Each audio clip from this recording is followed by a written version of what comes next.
Good morning प्यारे विद्यार्थियों। मैं रमेश कुमार। आज का लेसन आपके लिए याद कीजिए, मैंने आपको भातखंडे स्वरलिपि पद्धति के चिन्हों का विस्तार सहित वर्णन किया था। उसमें मैंने आपको स्वर बताए थे कि 3 स्वर होते हैं। शुद्ध स्वर होता है, कोमल स्वर होता है, तीव्र स्वर होता है। तो शुद्ध स्वर, कोमल स्वर, तीव्र स्वर और इसके साथ साथ मैंने आपको सप्तक भी बताए थे। सप्तक, मंद्र सप्तक, मध्य सप्तक और तार सप्तक, ये थोड़ा सा मैंने आपको दोबारा से रिवाइज करवा दिया। लेकिन हमारा जो आज मेन टॉपिक जो है वो आपके तीसरे पॉइंट से शुरू है। तीसरा पॉइंट, स्वरमान। स्वरमान मतलब स्वर की एक विशेष पहचान। जैसे इसमें मींड लिखा हुआ है और मींड में अर्धचंद्राकार एक ये निशान भी है, जैसे ये देख रहे हो आप, अर्धचंद्राकार निशान है। इसका मतलब ये होता है जैसे सा रे गा मा पा, 4 स्वर हो गए। ये जो 4 स्वरों के यहाँ से शुरू हो करके और बिना किसी को मतलब दबाए, सिर्फ स्पर्श करते हुए सा पा पा सा सा पा पा सा, एक कर बन जाता है। सा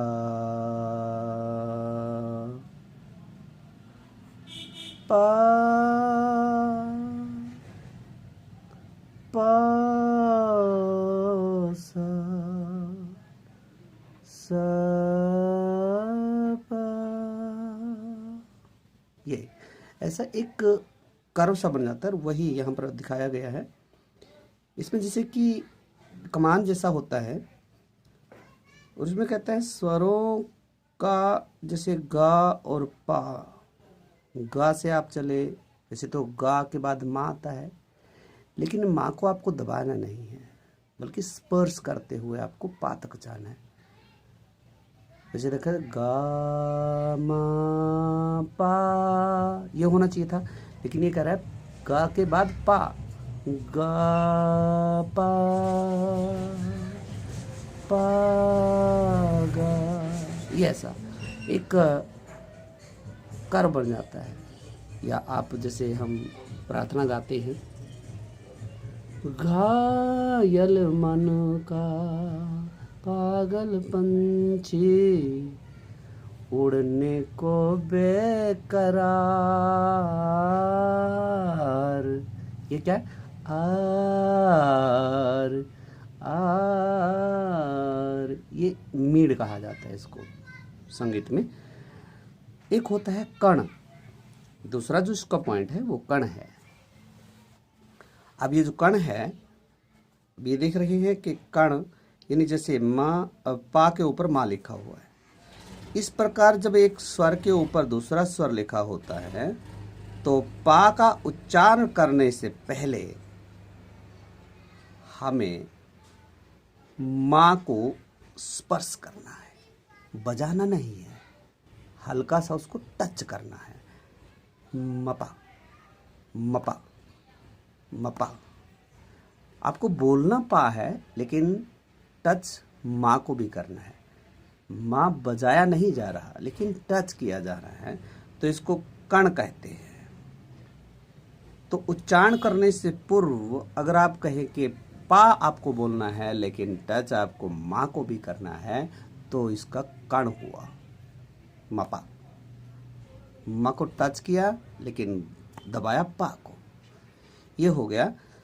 इसको कहते हैं कण स्वर। अब आ गया ये आप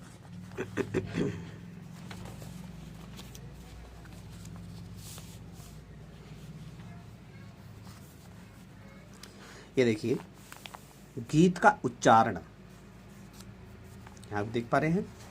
गीत का उच्चारण अब मैं आपको बता दे रहा हूँ। देखिए, डैश, डैश तो आप लिखते रहते हो, लेकिन यहाँ इस डैश का मतलब कुछ और है, वो वाला डैश नहीं। लेकिन इस डैश का मतलब है जिन चिन्हों के स्वरों के आगे होता है तो स्वरों पर उतना ही अधिक ठहराव रखना पड़ता है। जैसे पा आप कह रहे हो तो इसका अगर ऐसे dash dash dash dash dash लिख दिया, अगर 5 डैश लिख दिया इसका मतलब 5 बार पा जितने में बोला जाता है वैसा आपको बोलना होगा। पा,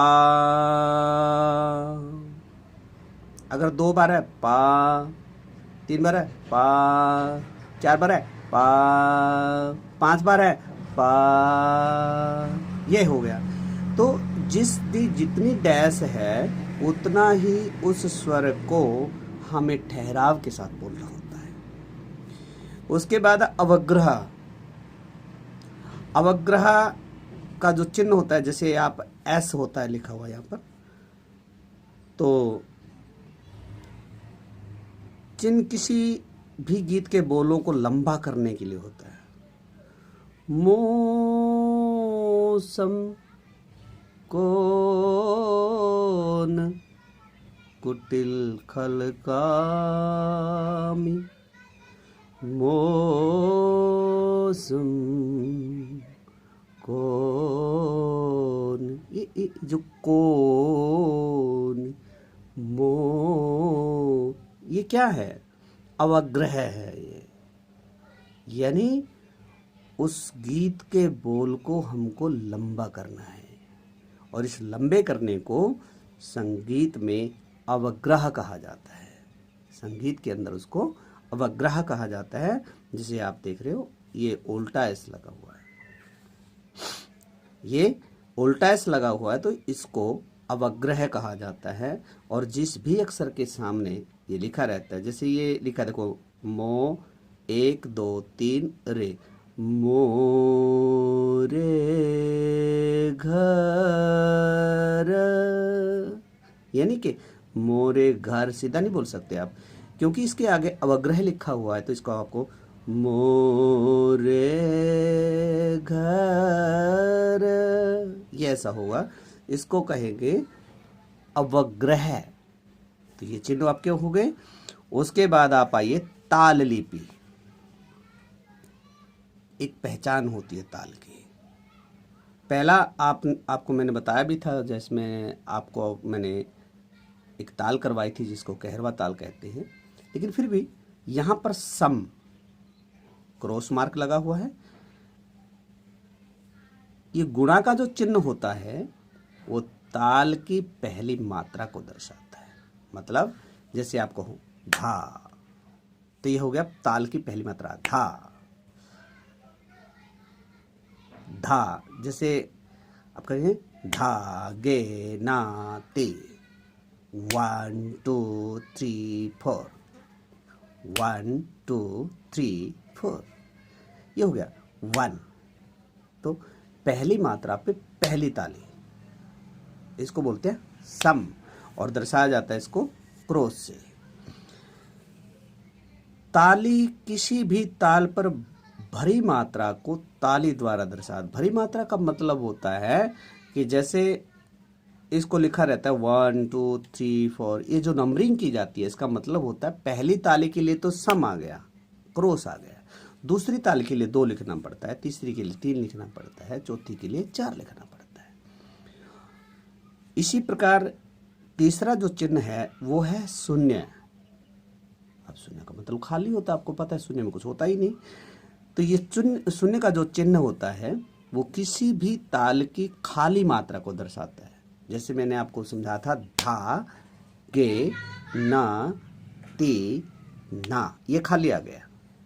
क धी ना, धा गे ना ती ना क धी ना, यह हो गया आपके 8 बोल हो गए, और 2 विभाग हो गए 4-4 मात्रा के। लेकिन दूसरा विभाग है वो खाली, ऐसे करने से खाली हो गया और ऐसे बजा देने से ताली हो गया।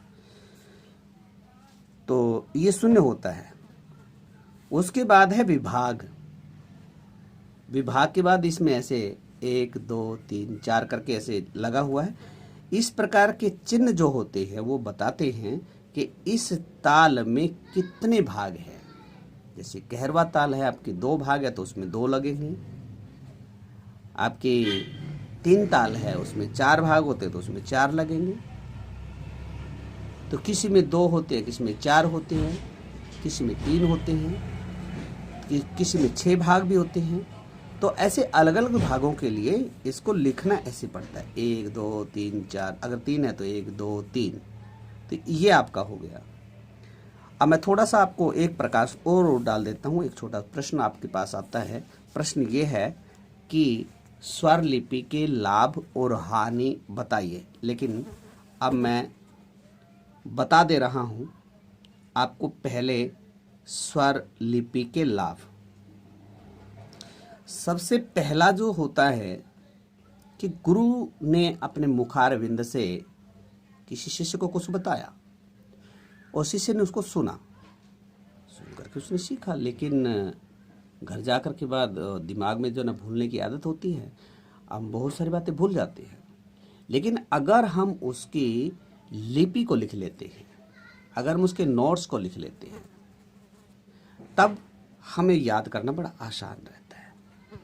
तो ये स्वर लिपि की सबसे बड़ा फायदा ये है कि जैसे ही किसी गुरु ने कहा कि ये अमुक रचना, अमुक पद, अमुक गीत, अमुक सॉन्ग आपको बनाना है, लेकिन इस सॉन्ग में ये नोट लगते हैं, तो उसके लिए आप वो नोट कर लेंगे कि ये स्वर इसमें आते हैं। इस बोल को अगर हमको बोलना है तो इसके लिए ये स्वर आएंगे, तो वो नोट कर लिया आपने।